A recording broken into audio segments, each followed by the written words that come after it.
અરવલ્લીના માલપુરના ગ્રામીણ પંથકમાં પણ વરસાદ શરૂ થઈ ગયો છે। અણિયોર, કંપા, મોલ્લી સહિતના ગામોમાં વરસાદની શરૂઆત। અસહ્ય ઉકળાટ બાદ વરસાદ વરસતા વાતાવરણમાં ઠંડક પ્રસરી છે।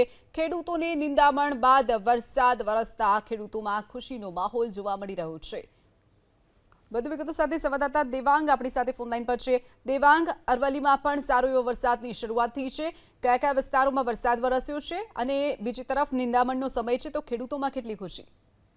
ચોક્કસથી શિવાંગીની વાત કરવામાં આવે તો અરવલ્લી જિલ્લામાં એક અઠવાડિયાના વિરામ બાદ ફરી વરસાદનું આગમન થયું છે। જે ખેડૂતોએ વાવણી નથી કરી તેમને સમય મળ્યો હતો, ત્યારબાદ આજે જે વરસાદ આવતા એક તરફ ખેડૂતોમાં ખુશી છવાઈ છે। ખાસ કરીને માલપુરના ગ્રામીણ પંથક અણિયોર, કંપા, મોલ્લી સહિતના જે ગ્રામીણ પંથકોમાં આજે વહેલી સવારથી જ વાદળછાયું વાતાવરણ સર્જાયું હતું। ત્યારબાદ અસમ્ય ઉકળાટ બાદ જે વરસાદ વરસ્યો છે તેના કારણે જે વાતાવરણમાં ઠંડક પણ પ્રસરી છે। બીજી તરફ અરવલ્લી જિલ્લાના મોડાસા, ભિલોડા, શામળાજી સહિતના વિસ્તારોમાં હાલ વાદળછાયું વાતાવરણ છે, પણ જે માલપુરની અંદર વરસાદ વરસ્યો તેના કારણે ખેડૂતોમાં ખુશી છવાઈ છે। જી ચોક્કસથી દેવાંગ, માહિતી બદલ આભાર।